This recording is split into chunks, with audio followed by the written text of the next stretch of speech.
Olá, sejam bem-vindos ao Band Entrevista. Memória, resistência e afeto em tempos de opressão. No livro O Fio que Muda Tudo, o escritor convida o leitor a mergulhar em uma trama que atravessa dois momentos sombrios do século XX, a Guerra Civil Espanhola e os anos de chumbo no Brasil. E para saber mais sobre o livro e esses temas, a gente convidou o escritor Marden Marques Soares. Marden, muito obrigada pela sua participação aqui, viu? Bem, em primeiro lugar, eu que agradeço a oportunidade de estar aqui discutindo sobre esse livro, que é uma obra de arte. E para o escritor, esse é um momento muito especial, de muita alegria, porque, como toda obra de arte, ele traz as emoções do escritor, que nem sempre são assim, unanimidade. Nem todo mundo vai gostar daquela obra, mas ela representa as emoções, que podem agradar muita gente, e pode ter gente que não tem tanto prazer em ler. Mas ela representa tudo que aquele escritor trouxe de arte, de sua emoção naquela obra lá.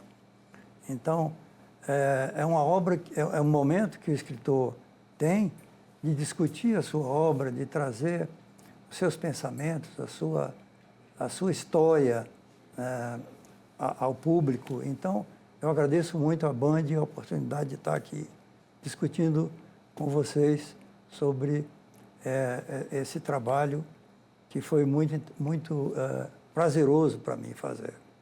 Certo. Como é que surgiu a ideia de escrever um livro sobre esses dois temas? Bem, como toda obra de arte, você, na verdade, tem primeiro um primeiro roteiro, né? E você pensa que você domina o roteiro, mas a arte, na verdade, ele domina. Quem conhece pintura, quem é pintor, sabe que começa a desenhar uma lua e no meio do caminho aquela lua vira um vulcão. Então, eu comecei a escrever o livro pensando num roteiro qualquer, mas eu tinha lido pelo menos uns 10 livros sobre a Guerra Civil Espanhola e aquilo explodiu na minha cabeça de uma maneira impressionante. Quando eu dei por mim, eu estava no meio da Guerra Civil Espanhola, com personagens incríveis, contando a sua história dramática, e aquilo me empolgou de uma maneira muito interessante, muito particular. Foi assim que a ideia do livro foi formada. Perfeito. Vamos falar um pouco sobre a Guerra Civil Espanhola, que nem todo mundo estuda a história, né? Nem todo mundo tem um certo conhecimento. E aí eu queria que você falasse como é que foi que você fez essa conexão entre a Guerra Civil Espanhola e a ditadura brasileira. Bem, o pano de fundo é a realidade fantástica, né? Porque a realidade em si está todo mundo cansado dela. A literatura tem a vantagem de você criar...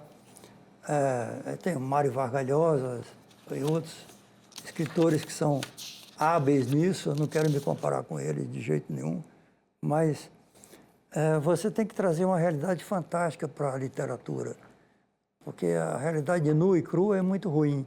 Então, nessa realidade fantástica, existem elementos meio sobrenaturais que permeiam os personagens, e esses elementos eles vêm da Guerra Civil Espanhola e vêm acabar esbarrando aqui no Brasil de uma maneira muito interessante, que a coisa acaba se juntando numa história meio fantástica, mas que tem como pano de fundo elementos históricos reais. Então, quem lê o livro vai se deparar com a realidade da guerra, onde morreram mais de 500 mil pessoas.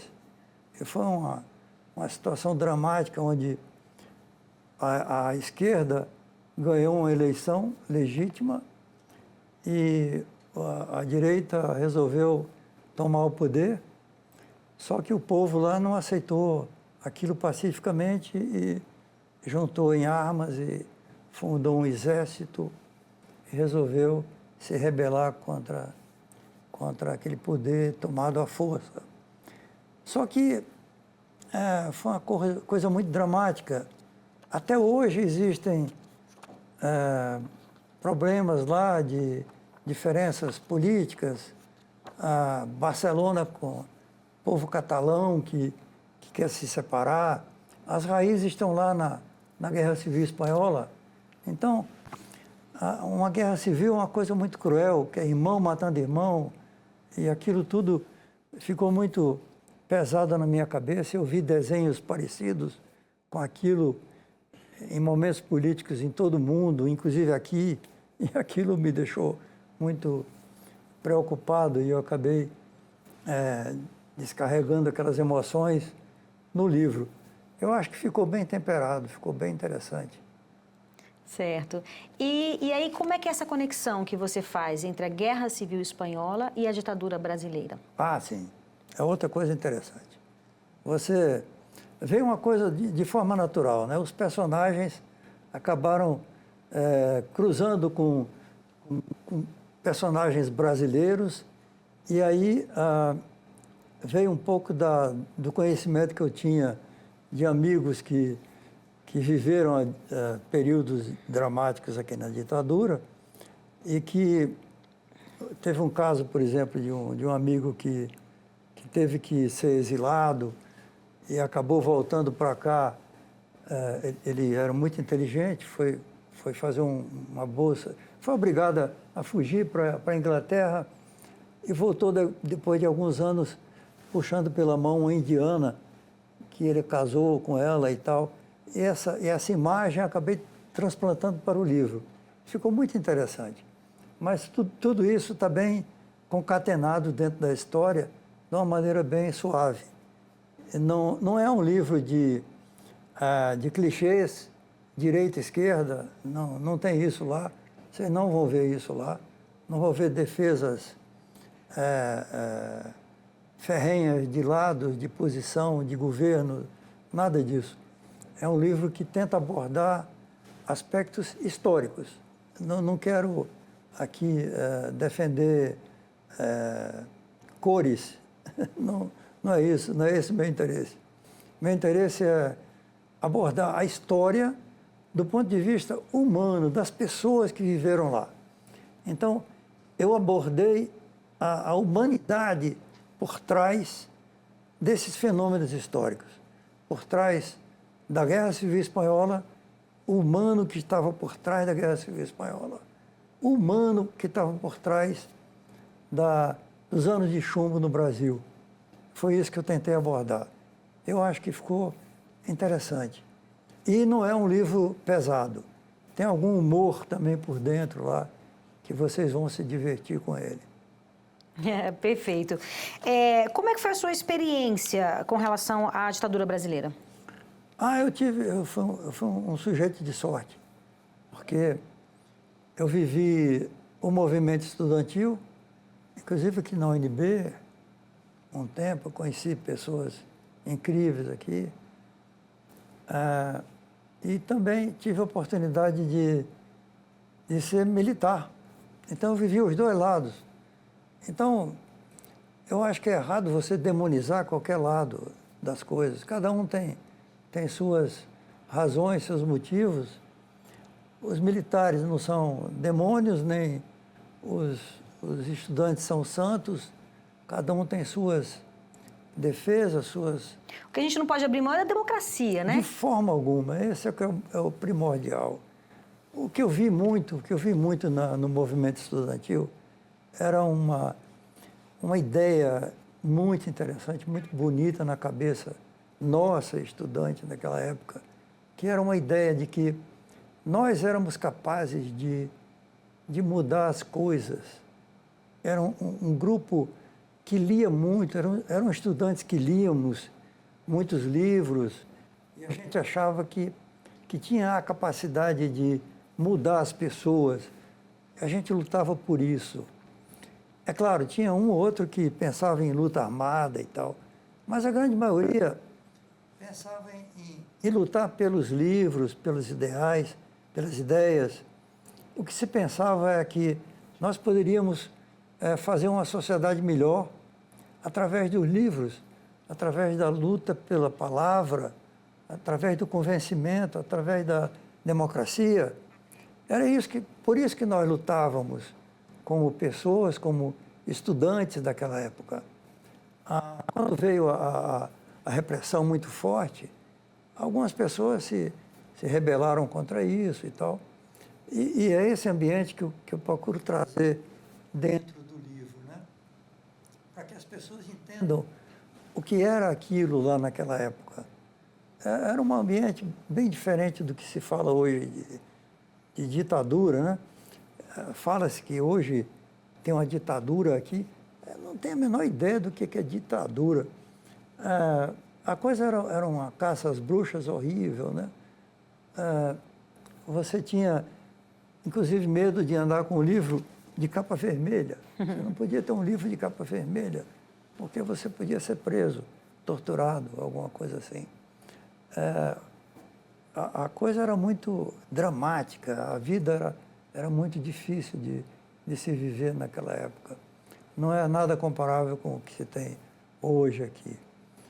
Então, esse tipo de abordagem eu tento criar no livro, transplantar para o livro o clima que a gente viveu naquele período lá. E outra coisa importante, a abordagem que eu faço sobre algumas heroínas no livro. A abordagem é mais no ambiente dos personagens femininos, que eu acho que o personagem feminino é mais fascinante, tem matizes mais com detalhes que eu gosto mais de trabalhar. Aliás, os meus livros todos, na parte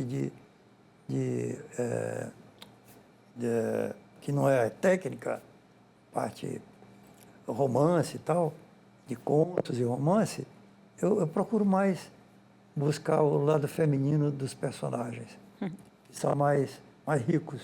Então, ele trata bem esse tipo de abordagem.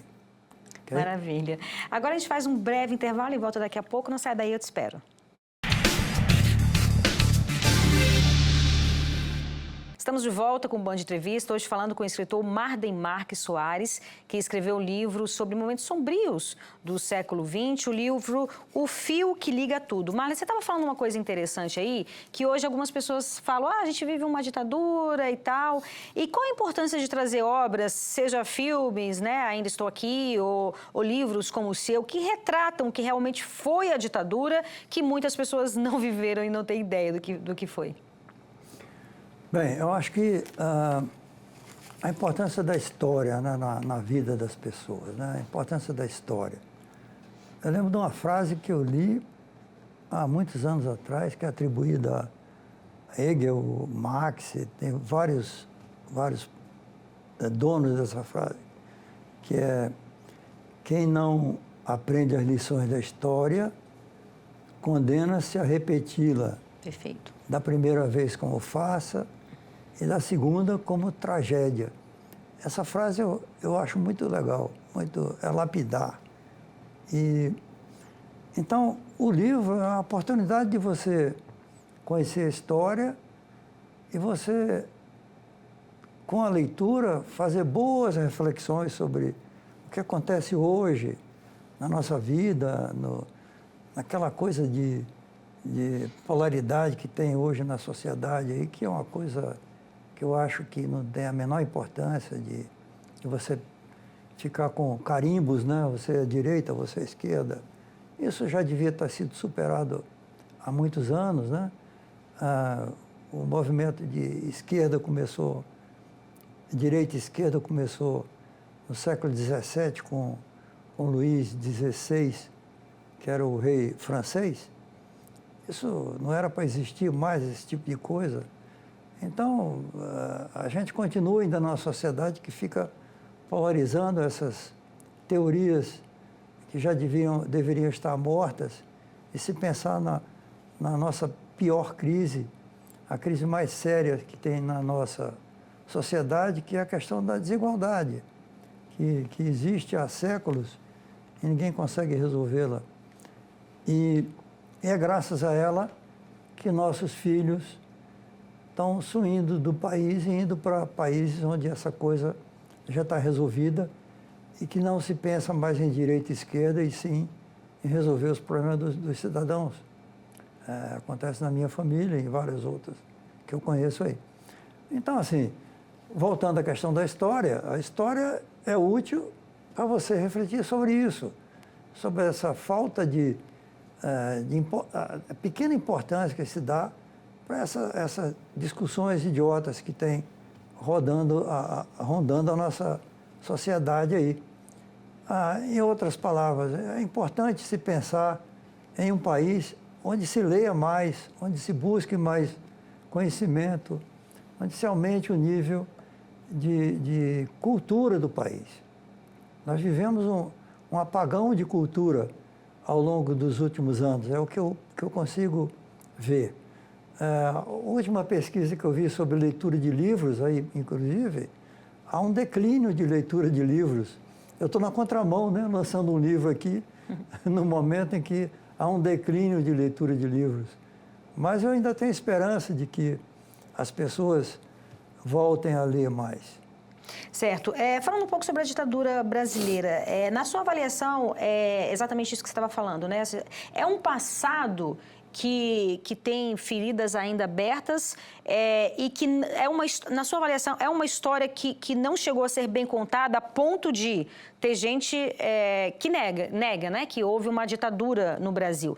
Então, assim, a gente precisa falar mais sobre isso, a gente precisa entender melhor sobre isso, exatamente para não correr o risco de repeti-la? Ela durou de 64 a 85, então foram 21 anos, né? É claro que é importante se pensar, analisar, ler, estudar, mas nós temos no país um fenômeno muito interessante. Isso eu abordo no livro. É a baixa participação, que vem de novo a questão da cultura, né? A baixa participação da população nos fenômenos sociais. Desde a nossa República, que foi decretada lá com meia dúzia de pessoas, decretaram a República lá no Floriano Peixoto e outros bichos mais lá, até a própria ditadura, que você for analisar, foram 3 mil, do lado do pessoal que combatia a ditadura, eram mais ou menos 3 mil pessoas. Do lado da repressão, em torno de 7 mil pessoas. Então, 10 mil para 90 milhões. Dá 0,01% da população. Então, quem participou do movimento todo, 0,01% da população. Então, há um sentimento de que não houve nada, porque tem muita gente que não... Para muita gente não houve nada mesmo. Passou em branco, não aconteceu nada. Novamente, aquelas pessoas que pensavam o país, como eu falei para vocês, os estudantes, os intelectuais, esses estavam envolvidos com o país, com os interesses, com a luta pela democracia e tal. Esses eram os 3 mil que diretamente, mas eu imagino que deva estar uns 8 mil pessoas envolvidas ali, pensando o país e tal. Então, é muito pouca gente, a população de 90 milhões de habitantes na época, né? Então, o baixo envolvimento da população, que é um fenômeno decorrente da nossa baixa escolaridade ou baixa leitura, ou sei lá, inserção do povo na cultura, eu não sei dizer o que é exatamente o diagnóstico certo, mas me vem à cabeça a ideia de que nosso povo não lê, não se interessa por leitura, por aprender as coisas. Pela própria história, né? Nossa própria história, né? Exatamente. Eu lembro que, às vezes que eu fui para o exterior, alguns anos atrás, eu entrava nos transportes públicos, eu sempre com o livro debaixo do braço, né? E eu via todo mundo com o livro também. Eu achava aquilo, me dava uma inveja muito grande deles. Que eu andava aqui no Brasil e ninguém tinha livro nenhum debaixo do braço, só eu, né? Até hoje eu vou... os médicos são muito úteis para mim. Eu acho que os médicos me ajudaram a absorver muita literatura, porque eu vou no médico, levo um livro. Na sala ali de espera, haja paciência para o paciente. E fico lendo um livro enquanto espero o médico, que nunca atende na hora. Os médicos são ótimos, né? Mas é muito interessante isso, né? Porque, assim, hoje as pessoas estão muito voltadas às redes sociais, enfim, e aí ficam ali horas, né, sem a percepção do tempo, e o conteúdo que você adquire é muito superficial, muito pouco, né? E o livro é democrático, porque você pode levar para qualquer lugar, num tempo de espera, no ônibus e tal, e você está ganhando conhecimento, né? Exatamente. Então, é uma questão realmente cultural que a gente precisa mudar e que bom que você está lançando aí um livro para que as pessoas possam ter mais conhecimento. Eu vou fazer um breve intervalo agora e daqui a pouco a gente volta a falar um pouco mais sobre o livro. Não sai daí, eu te espero.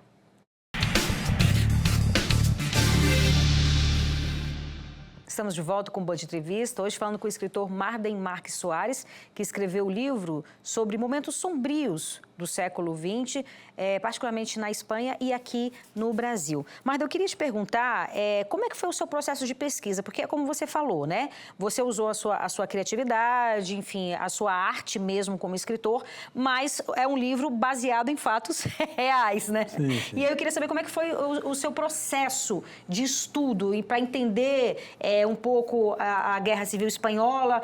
Você vivenciou a ditadura, mas também é sobre a sua perspectiva. E, claro, você escreve o livro sobre a sua perspectiva. Mas o ideal é que você tenha uma abrangência maior, até para poder ter uma criatividade maior, né? Como é que foi esse processo de estudo? Como é que eu gosto de ler, né?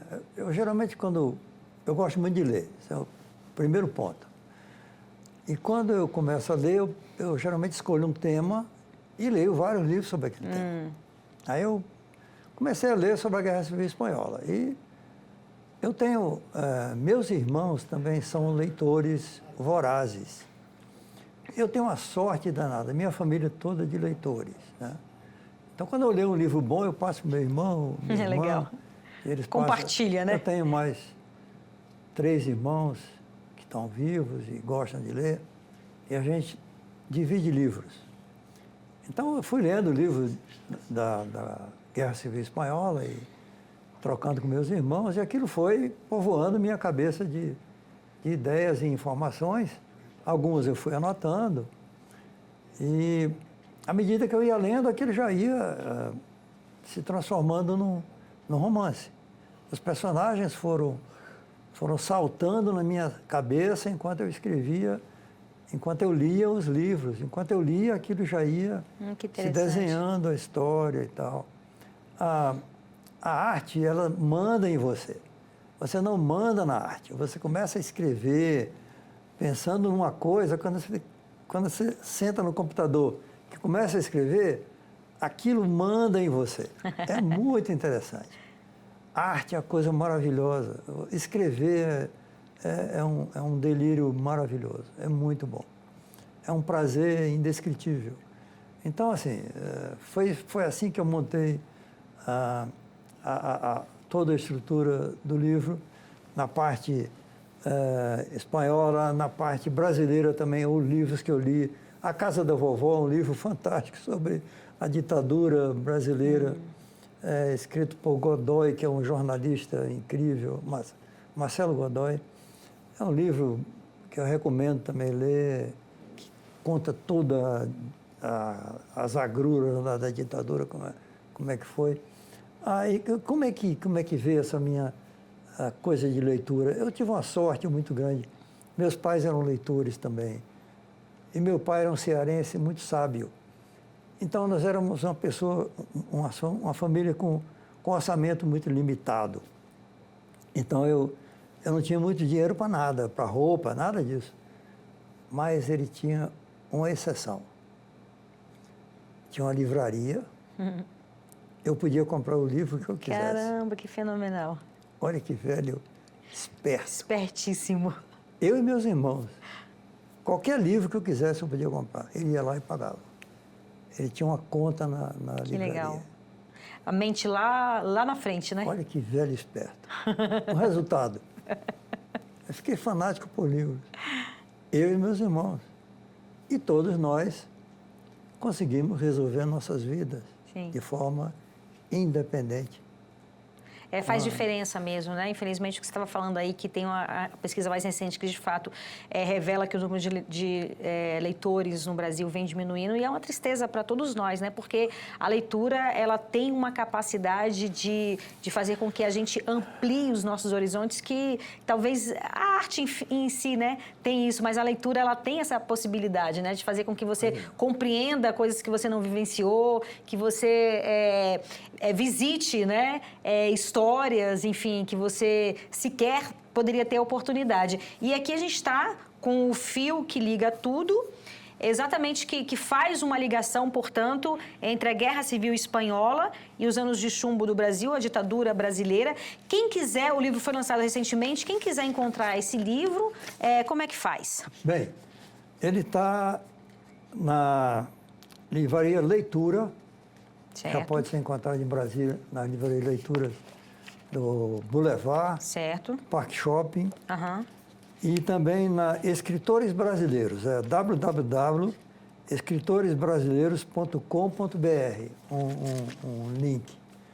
Vai estar a partir do dia 30 na Amazon também disponível, no link lá, e em outros marketplaces também. Porque ele foi lançado agora dia 25, né, quarta-feira. E é o seu segundo romance, na verdade, né? É o segundo livro de literatura. Literatura. Né? O primeiro foi contos. Foi contos. Que você escreveu sobre sua mãe. Sobre uma mulher fantástica. É isso. Então, assim, eu acho que é muito interessante também as pessoas entenderem compreenderem que a gente pode tudo, né? Porque às vezes a pessoa visualiza ser escritor. Então, assim, é colocar a mão na massa mesmo e realizar os seus sonhos, né? Ir atrás dos seus sonhos. Muita pesquisa e muita vontade de fazer. Né? Você tem que ter gosto de fazer, tem que ter o prazer de fazer. Escrever é um delírio maravilhoso, é um prazer enorme. Escrever, para mim, é uma coisa que me dá muito prazer, muito. Beleza. Isso é fruto de um trabalho de 3 anos, né? 3 anos de pesquisa, 3 anos de escrita. Então, tá aí o livro Fio que Liga Tudo. Muito obrigada pela sua participação, viu? Foi um prazer conversar com você. E é isso. Muito obrigado, mais uma vez, a Band, a Renata e aos espectadores aí, pela paciência de me ouvirem.